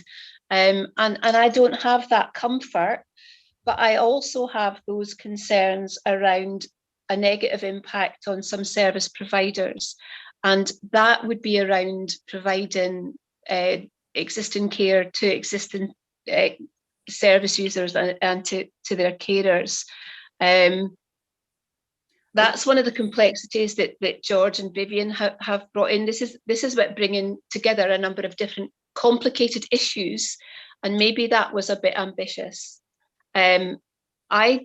Honestly, I'm not a lawyer, absolutely get that, but I genuinely would have thought there would be some element of compromise that we can do around 1, 3 and 5 while we put the policy on hold to carry out a proper consultation that means something to the people being consulted. Okay, thanks for that, Councillor Bell. Councillor Miles, I see your hand up as well. And then I'd like to kind of draw this one to some kind of conclusion in terms of what recommendations we can actually make today. Councillor Miles? Yes, Emma Jane. You at one point suggested we approve recommendation 1 and that's it. I think after listening to Sandy and David, that's as far as we can go. We note the comments made by Julie and others, but at that point, it's noting the content of the report and then moving on with the progress with the other points. So I would like to just either second you if you've proved it. If not, I would propose we just note recommendation 1. Thank you. That's helpful. Thank you. And I'll just bring in Sandy. Unless it's a legacy hand. No, it's not a legacy hand. No. Okay. Yeah. So obviously, we've talked about some concerns there. If we went with just recommendation 1, and I'd be interested to know what David Thompson thinks about this. it might be reasonable, we have got a funding package available next year to just kind of say to the Chief Officer, Gail, to say, Gail, with respect to the service providers, which Julie's referenced, could we maybe devolve some or delegate some flexibility to Gail, using her kind of devolved responsibilities to just do all we reasonably can without coming back to the board to ensure continuity of funding for the service providers. I don't know if there's something we could do about that doesn't necessarily kind of upset things and does keep the providers' continuity going. George has got his hand up. George. Oh, you're on mute, George. Sorry, I thought I'd taken that off. I just to reiterate what Sandy was going to say, I was just thinking, I think Councillor Bell's concerns are that it will be difficult, and Hayley's as well, it will be difficult for some of the third sector organisations to plan ahead in the future if they don't know exactly what their funding envelope will be. I get that, but maybe if we can have those discussions with the providers and say that the figures at this stage are indicative, they're probably not likely to change much. They might change a little bit. It would allow them to have some surety for planning ahead for the future. Would that work? Okay, thanks for that. I think, yes, that sounds like a bit more of a compromise anyway. But in terms of the recommendations for this paper, I think what we're saying is we're only really able to go with recommendation 1, but with an understanding that Gail, as Sandy had mentioned, that you will look at making sure that things can progress without the need to come back to the IJB before the full paper comes back again. Are you happy with that then? I would be supportive of that. I can't see David Thompson on the screen, Emma Jane, but I would like to think, David, that you were able to support me with that, please. David, there. Yeah, yes, I'm there, sorry. I just don't feel that the board are in a position to agree anything other than 1 at this point. And as I say, I would hope that, given the comfort that's been offered by George in his last comment, that the impact on the third sector and suppliers would not be significant. And if the IJB needs the time to get this exactly right, then perhaps it needs to take that time. Thanks for that. I think that's helpful, David. I think you're right. I think it's worth taking the time to get it right. So thank you for that. And thanks for everybody's input into that discussion as well. So we're happy with that agenda item. Ready to move on to agenda item 8 now, which is the finance report. So we're being asked to note the information contained within this report, and I'll hand over to Sandy to highlight some of the key items for us. Thanks, Sandy. Yeah, thanks, Chair. Obviously it's a relatively familiar format, so I'm not going into too much detail. Highlight a few points for you. Section 3.3.3. I'll give you time to flick down to that. That's where we're just giving everybody a wee update about where we got to with the mental health issues that we spoke about at the last meeting. That was one of the action points from the previous meeting. I think, again, worth reflecting that IJB meeting was on the 9th of February. We then had Christmas, but also a very difficult month in terms of COVID responses during January, and we haven't managed to complete that mental health work with our colleagues within NHS Tayside. So that's one to note. And linking back to the action points from the IJB. The overall financial position of the IJB is we are projecting a break-even position. That's partly influenced by the way the COVID funding is coming in from the Scottish Government. 1 or 2 points with respect to COVID to note. Again, I'll let you flick down to them. 4.1.2 and 4.1.3. These are some of the bigger issues. They're not new. We've mentioned them before, but the things that we need to keep an eye on about the way some of our kind of landscape of service provision has changed, and the importance of the provider support arrangements to us and to the independent sector that we work with. I think obviously I've covered things like the overall impact of COVID in the paper, but I'd just also like to just draw your attention to this Appendix 3, which is about reserves. And there are 2 parts to that are just worth noting as for you all as board members. There's a paragraph there in Appendix 3 called Earmarked Reserves. It's the third paragraph. And it notes that the Scottish Government have allocated funding to IJBs in a slightly different way this year from previous years. And I would therefore expect to see a significant increase in IJB reserves at the end of this financial year because of the funding changes of the Scottish Government than we have previously seen. So that's something. Sorry, is Lois back in? She is. Oh, right. Yeah, sorry, that third paragraph just talks about the fact that there will be increased reserves at the end of this year because of the way the government have chosen to allocate funds out to IJBs. And that's not unique to Angus, that's common across Scotland. And then the final bullet point in that section, or final paragraph in that section, financial planning reserves, talks about a reserve that we were kind of keeping on hold due to COVID, but it's something that we need to kind of come back to before the end of the financial year in terms of us doing our accounts. And we'll see proposals regarding that funding reserve come back to the IJB at our April meeting. That's all I wanted to highlight, Chair, but happy to take any questions. Okay, thank you, Sandy. Do we have any questions for Sandy? You're getting off lightly today, I think, Sandy. Yeah, okay, well, are we all happy to note the contents of that report then? Yeah. Thank you very much. Moving on now to item 9. I think this will be Sandy again. This is the budget settlements with Angus Council and NHS Tayside, and we are being the recommendations, including the IJB should accept the proposed budget offer from Angus Council, subject to satisfactory resolution of budget pressures under discussion regarding support services, and secondly, accept the proposed budget offer from NHS Tayside, again subject to satisfactory resolution of the unresolved budget issues regarding large hospital set aside and complex care. Sandy? Well, Chair, you've kind of pretty much summed the paper up there, because that is it in a nutshell. We have been given kind of a relatively clear position by the Scottish Government about their expectations about budget allocations to IJBs. I think they are, they're documented, well understood by NHS Tayside and by Angus Council, and this paper kind of reflects those. We have noticed some caveats, and you've mentioned them. They're noted in the recommendations. It is all subject to parliamentary approval. Again, we flagged that up in the recommendation section. We may have to revisit that depending on how things shift as the Scottish Government's budget goes through its final stages of parliamentary approval.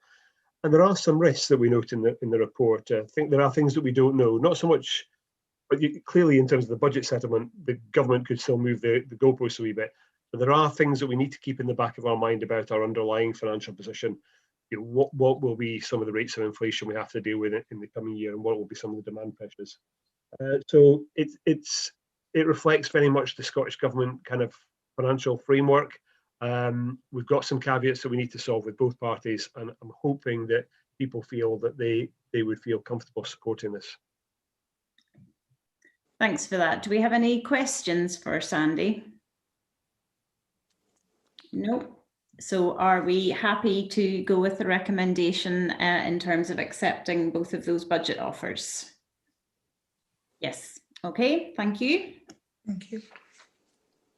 So moving on to agenda item 10, and this is an update report on the mental health residential unit, and this updates us on a review concerning proposed specialist mental health residential unit within Seaton Grove in Arbroath.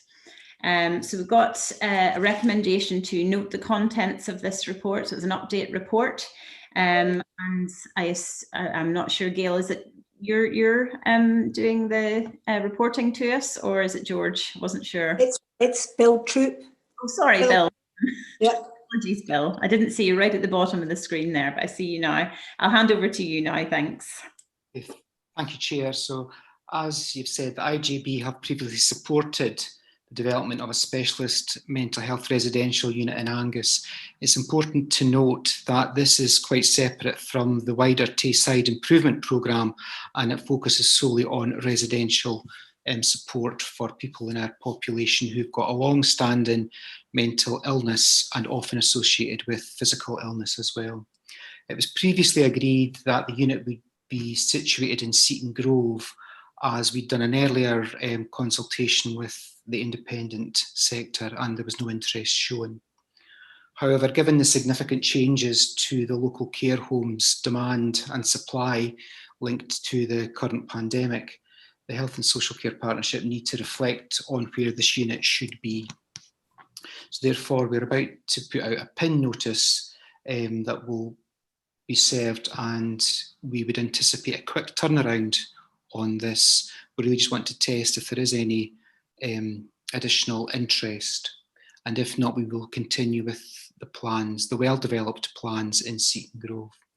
It's important that one of the factors we will look at is minimising any delay, as we, as a Health and Social Care Partnership, remain committed to providing this unit somewhere in Angus. And there's more detail in the report, but happy to take any questions. Okay, thanks for that, Bill. Do we have questions? Chris? Chris? Thank you, Chair. Yeah, thank you. Good afternoon. Hopefully you can hear me loud and clear now. Yep, thanks. I just wanted to raise a couple of issues about paper 10, colleagues. We'd had discussions prior to Christmas with George and his team about assurances of being kept updated with, there was discussion around the proposals about the take-up of care beds, as fellow colleagues will recall. And we'd asked specifically to be kept updated in regard to how that may affect Seaton Grove and the residential care home that was there. Unfortunately, without any prior warning, last Wednesday, we had members get in touch with us from Seaton Grove regarding an email that had been sent out the previous day by the Health and Social Care Partnership, advising them that this paper about the mental health unit was going to be coming up to the Integrated Joint Board today. And I think suffice to say, there was some considerable worry and upset from our members about the proposals, or rather very loose proposals that were suggested in the email.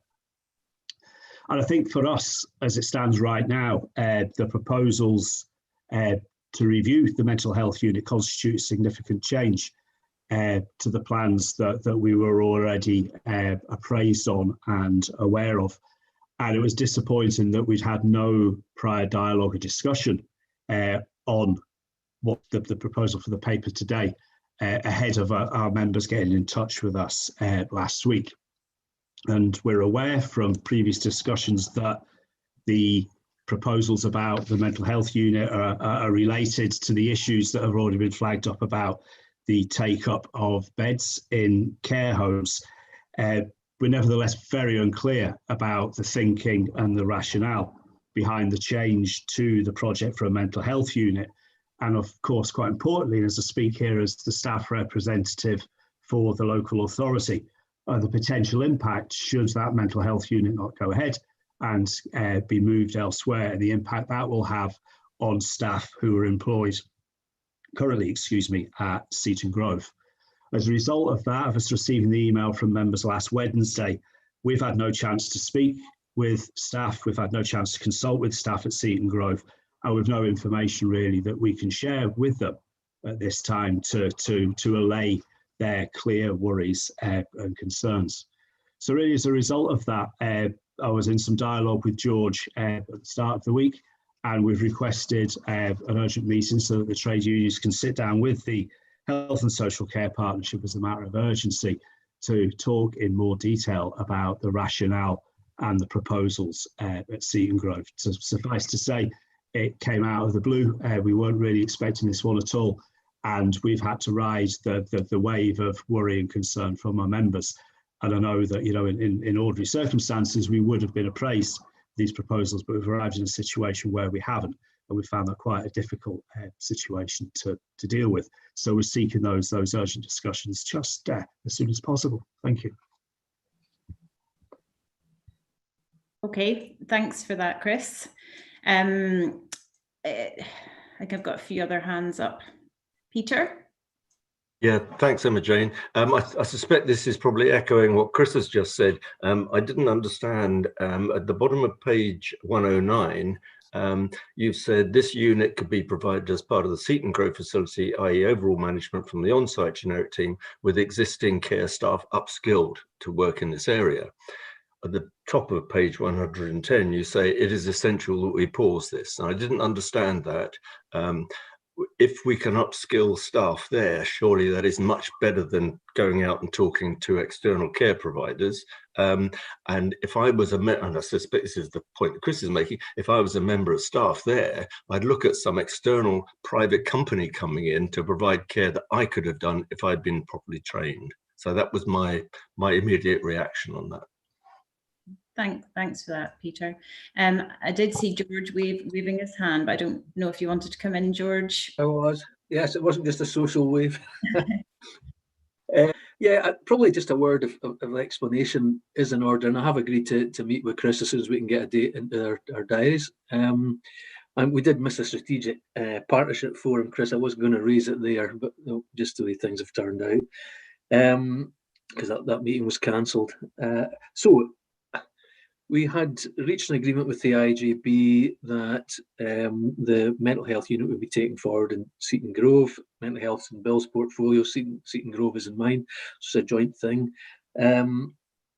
But the changes really to the residential care market have had to make us revisit that. So we currently have, it varies from day to day, but somewhere between 130, 150 vacancies in the residential care home sector, caused primarily by COVID and changes to the uptake of places. Now, the officers are obliged to adhere to best value principles and look at our spend, and that is really why we are revisiting the agreement that the unit would be in Seton Grove, because it's possible, adhering to our best value obligations, that another care home may now be able to offer or make a better offer potentially to host that service. Now, we're bringing it back to the IJB for that to be considered. The IJB may take the view that isn't necessary for us to adhere to those obligations and that we go ahead with Seton Grove. There are a number of steps in the process. So if a PID goes out, it will invite interest from other residential care home providers. There might be none. There might be no interest in taking this forward now, even might have a view on that. But, if that happens, Seton Grove continues as previously planned. If there are notes of interest from other care homes, then they would be compared against the offer that is from Seton Grove, including upskilling the staff. Peter, be the staff on site that would do that to determine which of those was the best, and that would take into consideration a whole range of factors. But ultimately, the most important one is which can provide the best service for the group of service users we're talking about. So there are a number of steps in the process and Chris, this is exactly what I'd be saying to you in the meeting where we're having it, just trying to explain the background to this. So we are simply adhering to our best value obligations because the market, if we can call it that, for care home provision has completely changed as a result of COVID. I hope that explains it a wee bit more fully. Councillor Bell. Thank you very much. Yeah, broadly similar concerns to Chris and Peter. Was it Peter? My concerns are, I guess, if there was an external provider contracted to deliver this care, would that destabilise the long-term future of Seton Grove? Because that was part of the plan that we agreed on, so that we could keep it in-house. And also, I felt it kind of flies in the face of the independent ad hoc care review, to go externally on that. And we did have some conversations around that at the Audit Committee Development session this morning. So I just wanted to flag that up as a concern, not specific questions maybe necessarily, but well, apart from the first point, but those are my areas of concern. Okay, thanks for that. I don't know if George or Bill want to come in on that area of concern in terms of, you know, destabilising the future of Seaton Grove. I think there are other reviews that we're conducting within Angus that will involve residential care, so we would need to look at it as a whole. And without knowing what the outcome would be for the mental health unit, it would have consequences. For example, review of psychiatry of old age beds. Okay. Okay. Well, thank you for that. So do we have any other comments on that? I think Ivan's trying to come in. Yep. Ivan. Yeah, just two things, I suppose. I take on board what Julie was saying about the destabilisation of Seaton Grove, but I think the other thing that's happened is we're looking at the destabilisation of quite a significant part of the residential sector going forward if we don't start to look at how that's going. And George and Sandy have started discussions with providers about these sorts of things, and I think we all understand that it could well be a different world that we're looking at in the next 18 months to 2 years. And I wasn't sure about the comment either about the National Care Review. I think that was quite clear that we're all working together, we're all different agencies, but we're all within this. And I think from the Derek Feely review, providers were just outside of the centre past the citizen. And we're quite clearly within that different providers have different roles to play and that none of them are better than others. That was quite clear from the review, that there's no talk of private providers being missed out of this. They've got to be brought closer in and worked closer with. That's how I read the review. Thanks for that, Ivan. Okay, well, if we've got no further comments, this paper is for noting, and I think, as Chris mentioned at the start, there is an understanding that these conversations will be happening in terms of the effect on staff concerns. So we've been made aware of that those conversations will be happening, and I'm assuming a paper will be coming back to the IJB regarding the outcomes and the next steps. So we'll look forward to seeing that. So we're happy to note the contents of this report. Okay, we're moving on now. We've got item 11, I think it is, and this is the COVID-19 response and remobilisation plan. And I'll just echo what I said at the start of the meeting to Gail and all of the HSCP staff, the third sector, the unpaid carers, all those involved in health and social care. I'm sure resilience must be difficult at this time, this far down the line, and we absolutely recognise all that you've done and continue to do for the people of Angus, and thank you very much. So we're asked to note the actions taken in response to the pandemic, and to note and commend staff and key partners for their continued and sustained effort and commitment, and also to note and support the remobilisation plan for April 21 to March 22. So I'll hand over to Gail now. Thank you very much, Gail.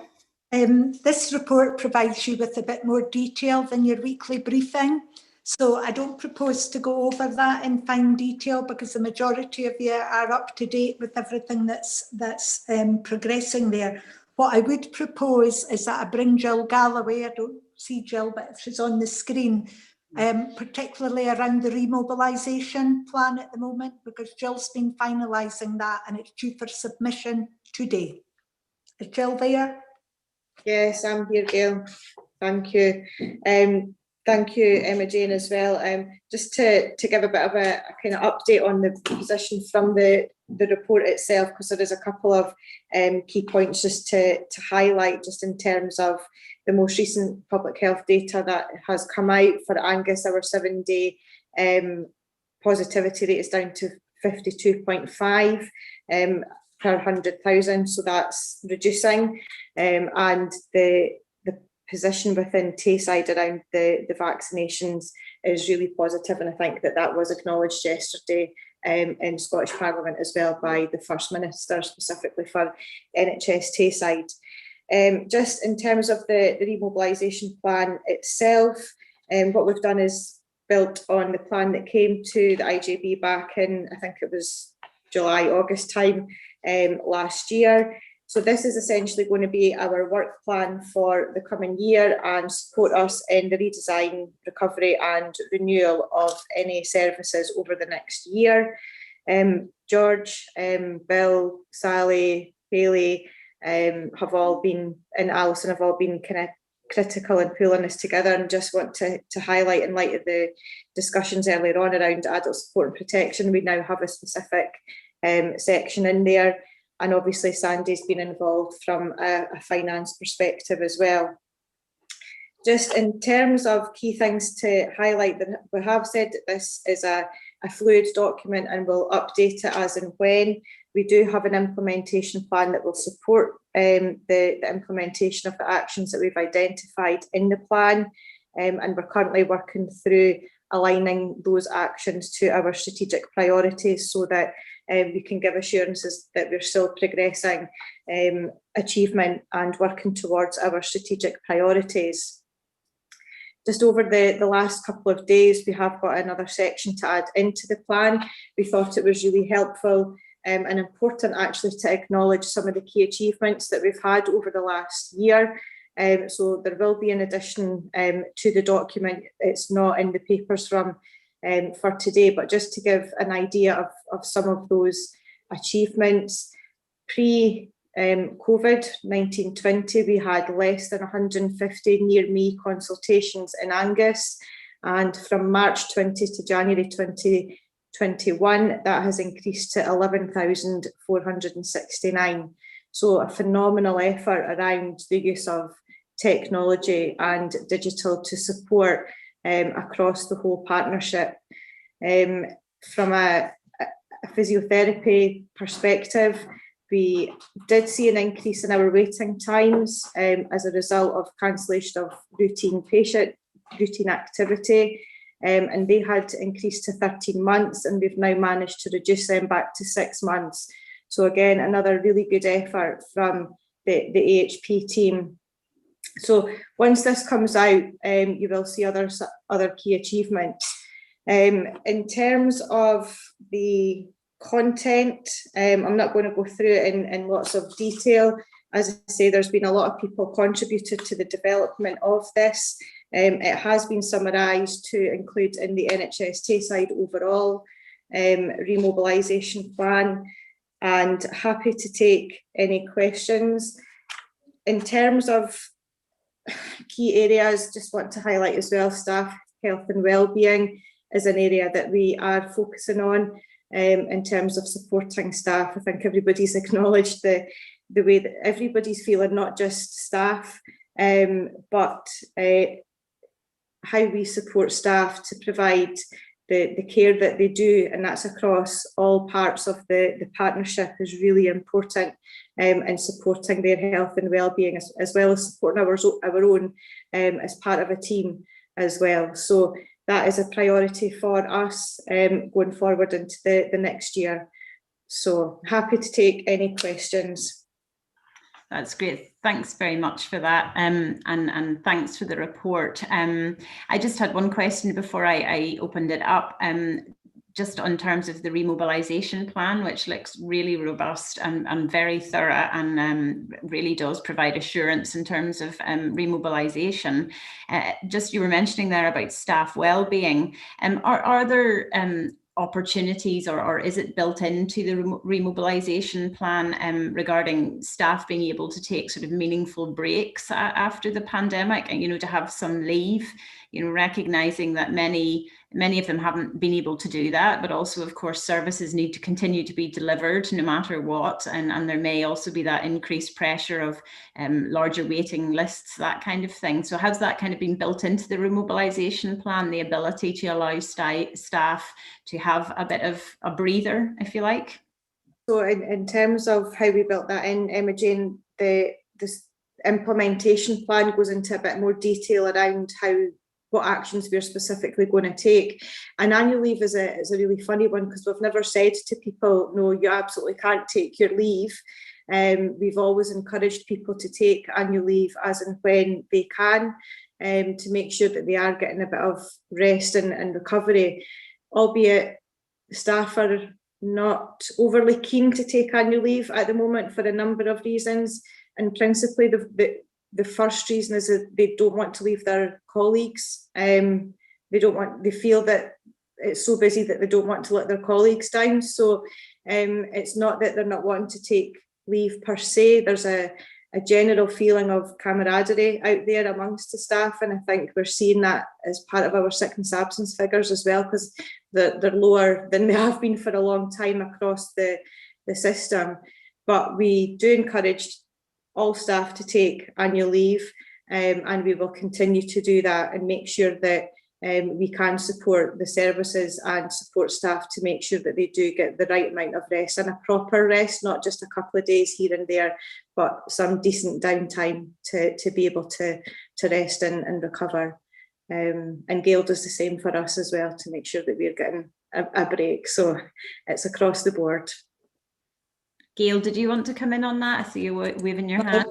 My hand is not working now. It's great fun. Yes, I would absolutely say, Emma Jane, that we also have a bronze COVID workforce group as well, who are immensely supportive, and that remit includes monitoring staff and the deployment and the preparation of them to meet staff deficits. So they've been instrumental in supporting us with where we can support other staff. Jill herself has also been leading and proactive in implementing a space for listening, which provides a structured process for listening and creating space for the teams to discuss and share feedback for how they're getting on as individuals, but also as groups. And the early feedback from Jill and from Sally and from others suggests this has been extremely beneficial and powerful. So I think we've been very fortunate, but as you're saying, we're trying to at least encourage staff to take 2 or 3 days, if not a full week, to ensure that they are rested. But thank you everybody for the recognition and support for staff, because that is appreciated. Thanks, Gail, and Jill as well. Councillor Miles. Yes, mine was a comment, not a question. If there's any questions first, I'll wait. Okay, do we have any other questions? No, I think you're okay to go ahead. Well, echo a lot of the comments made yourself, Emma Jane, that in a very difficult environment, continually changing, I think all the staff, Gail, Gillian and others have done extremely well to get both this document forward and continue to deliver all the necessary measures, especially the vaccination programme, who's gone so smoothly and has the best figures, best performing area in Scotland. So tremendous credit to all those involved, including the dental staff and other volunteers that have helped out. It's great to see everybody pulling together in this instance and being able to deliver the top performance in Scotland. It can't be said enough. So well done indeed, all those involved. Thank you. Thanks for that, Bob. That's really good to hear. Jill, did you want to come in? Yeah, thanks, Emma Jane. Sorry, it was remiss of me not to acknowledge the input from Ivan as well, from all the work that he's done, and obviously the work through George as chair of the care home operational group and care at home as well. I think that is identified as one of our achievements in terms of how, although there was good working relationships there before, the way that everybody's come together around the care homes and care at home has been absolutely phenomenal. So Ivan, sorry, I didn't mean to miss you out. You're not forgotten. Okay, if we have no other comments or questions, are we all happy to go with the recommendations in terms of noting the content of the remobilisation plan and the COVID-19 report? Okay, thank you. So moving on to item 12, this is the Angus Community Justice Partnership. And again, we're being asked to note the content of the annual outcome activity return. Gail, I think you'll keep me right. I don't think we've got anybody here to report on this paper. So I guess we could collate any questions if anybody has any and pass these on. Chair, Emma Jane, we've got today Mr. Jim Hammond. He has kind of joined us to answer any questions that we have today. Perfect. Apologies, Jim, I didn't realise. So do you want to say a bit on this report and then perhaps answer any questions that IJB members may have? Sure, I'll happily give an introduction to the report and also an introduction to myself. For folks who don't know me on the call, I'm Jim Hammond. I'm a service leader for education and lifelong learning. So community justice is not my area of the world. It's an additional responsibility that I picked up in August of this year. Just to say, in terms of questions relating to the report, I obviously won't hold the operational detail with that, but if there are colleagues on the call who have that operational detail, I'll ask them to come in on that. Failing that, I'll take questions away and we'll put them to the partners who will happily provide background to it.